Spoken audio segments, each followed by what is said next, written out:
Guys সবাই কেমন আছেন? আলহামদুলিল্লাহ, আপনি ভালো আছেন, আমিও ভালো আছি। আজকে এই পর্বে আপনাদের দেখাবো আমাদের বেশ কিছু পায়রা আজকে নতুন করে ছেড়ে দেওয়া হয়েছে। তো সেই পায়রাগুলো আমি এখন নেট ভর্তি যে ডাল গাছগুলো যে খাবারগুলো বলে আমার বিল থেকে সংগ্রহ করেছি, সেগুলো এখন আমরা তাদেরকে খেতে দেবো এবং শুয়াতে দেবো। তার ফুল ভিডিও প্রসেসটা দেখতে হলে শেষ পর্যন্ত শিখবেন। ধন্যবাদ।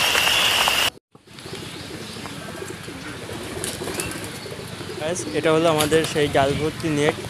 এখানে তিনটা আছে, আমরা যে কোনো একটা চয়েস করবো এবং এটাকে আমরা এই যে ছাদের মাঝখানে খেলিয়ে দেব, তাতে এই সূর্যের তাপটা খুব প্রচণ্ডভাবে তাদেরকে উপর প্রভাব পড়ে এবং দ্রুত শুকিয়ে যায় এবং পায়রাদের খাওয়া উপযোগ্য হয়। সো দেরি না করে শুরু করা যাক।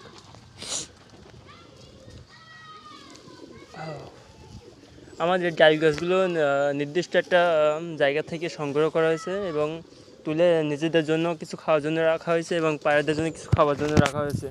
এই যে উচ্ছিষ্ট দেখতে পাচ্ছেন, এর মধ্যে প্রচুর পরিমাণ ডাল, এই যে মশারির ডাল বলেন যেটা, এইগুলো প্রচুর পরিমাণে রয়েছে। আমরা এগুলোকে এখন আস্তে আস্তে করে চারদিকে ছড়িয়ে দেবো, ঠিক আছে? তো শুরু করা যাক।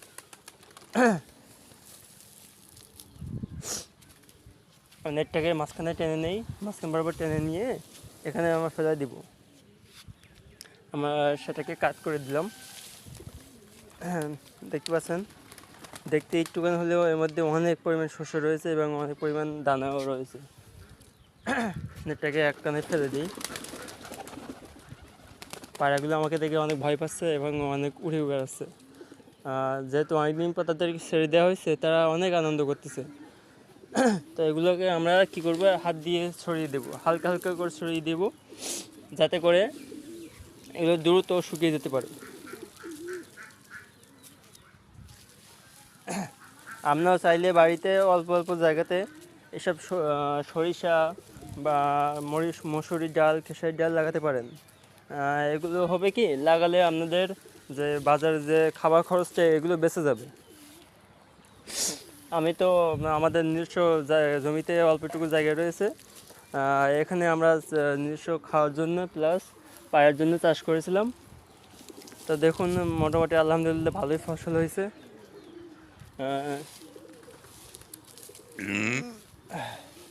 দুঃখিত গাছ, অনেক সেরিতে অনেক খাওয়া পড়ছে তো রোজার সময়, এখন অসময় হেঁকে উঠতেছে। তো এগুলোকে আমরা পা দিয়েও ঠেলে দিতে পারি, পা দিয়েও মানে খেলিয়ে দিতে পারি, আর গ্রাম বাংলা ভাষায় যেটা বলে।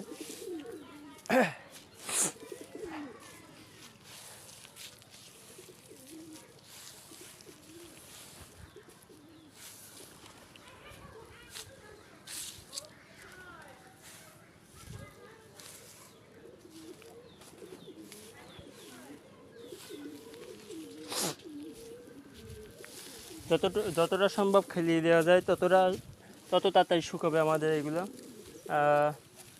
এবং শুকনোর পাশাপাশি তারা মন চাইলে এখান থেকে খুঁটে খেতে পারবে। তো সেরকম করেই দেওয়া হচ্ছে আমাদের এইগুলা। আমাদের এখানে প্রায় কয়টা, এখানে প্রায় 80টার মতো পায়রা আছে বিভিন্ন জাতের।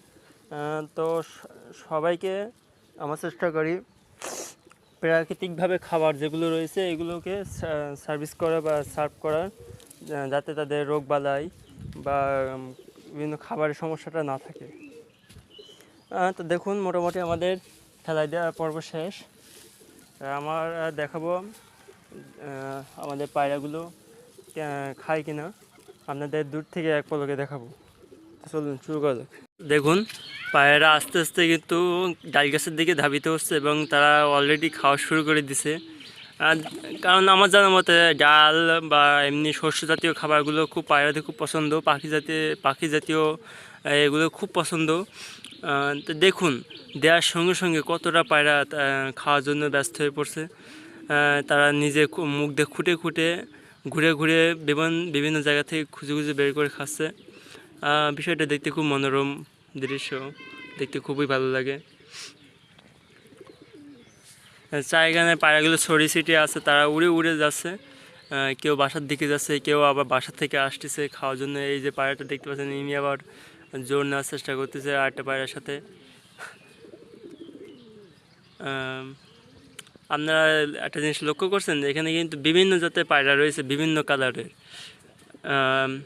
আরেকদিন আপনাদের একটা ভিডিওতে দেখাবো যে আমাদের এখানে কি কি জাতের, কোন কোন জাতের কি কি পায়রা আছে এবং কত জোড়া বাসা আছে, আমরা বিক্রি করি কি করি না, এসব ভিডিও আপনাদের আরেকটা পর্বে দেখাবো ইনশাল্লাহ। ওই যে দূরে দেখতে পাচ্ছেন একটা পায়রা অলরেডি খেয়ে বিশ্রাম নিচ্ছে রোদে, যেটাকে আমরা তাপ পোহানো বলি গ্রাম্য বাংলা ভাষায়।